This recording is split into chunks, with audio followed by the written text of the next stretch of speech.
Dahulu kala, di balik 7 pegunungan dan hutan yang dipenuhi kupu-kupu, terdapat sebuah kerajaan indah bernama Kerajaan Bunga. Di sana, semua bunga bisa berbicara dan tertawa.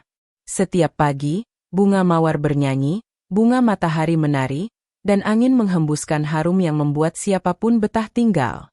Rakyat Kerajaan Bunga hidup damai dan bahagia. Mereka dipimpin oleh seorang ratu muda bernama Ratu Ellora. Ratu Ellora dikenal bijaksana, pintar, dan sangat cantik. Namun, ada satu hal aneh dari sang ratu, ia tidak pernah tersenyum. Sejak kecil, ia kehilangan orang tuanya dalam perang. Sejak itu pula senyumannya hilang. Walau kerajaannya makmur, hati Ellora tetap sepi. Suatu hari, seorang pengembara muda bernama KL tiba di Kerajaan Bunga. Ia mendengar legenda tentang taman tersembunyi di belakang istana yang hanya bisa dibuka oleh senyuman tulus. Legenda itu berkata, bila sang ratu kembali tersenyum, taman abadi akan terbuka, dan bunga cahaya akan muncul, membawa berkah bagi seluruh negeri. KL pun bertekad mencari taman itu. Ia menyamar sebagai penjaga istana dan perlahan mencoba mengenal Ratu Ellora. KL bukan bangsawan, bukan penyihir, hanya pemuda biasa yang punya satu kelebihan. Hatinya bersih dan penuh kasih.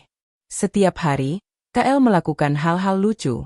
Ia melukis wajahnya, membuat boneka dari rumput, bahkan menirukan suara burung.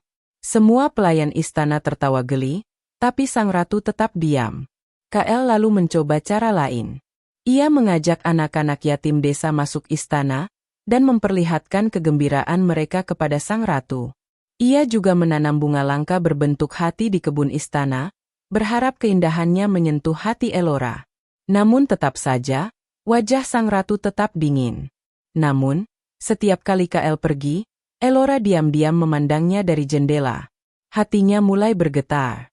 Ia merasa hangat, walau belum tahu apa itu. Suatu malam, badai besar nyambar hutan dan menyebabkan kebakaran. KL terjebak di dalam saat hendak menyelamatkan anak-anak rusa. Ellora yang mendengar kabar itu berlari keluar istana, sesuatu yang tak pernah ia lakukan. Ia mencari KL di tengah hujan dan api. Akhirnya, ia menemukan KL terluka parah di bawah pohon besar.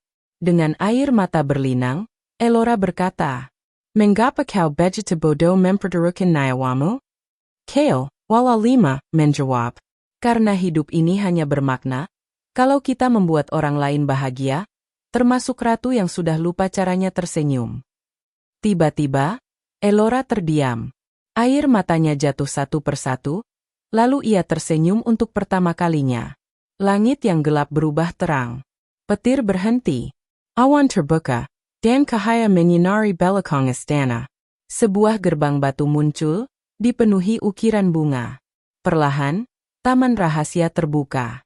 Di dalamnya, bunga-bunga bersinar seperti bintang, dan di tengahnya tumbuh bunga cahaya, yang hanya mekar oleh senyum dan cinta sejati. Rakyat bersorak. Alam kembali sejak. Ellora tersenyum menyambut mereka. Sejak saat itu, Ellora memerintah dengan lebih bahagia. Ia sering turun ke desa, bermain dengan anak-anak, dan membagikan senyum yang dulu ia simpan dalam luka. KL pun tetap tinggal di istana, bukan sebagai pengembara, tapi sebagai pendamping sang ratu.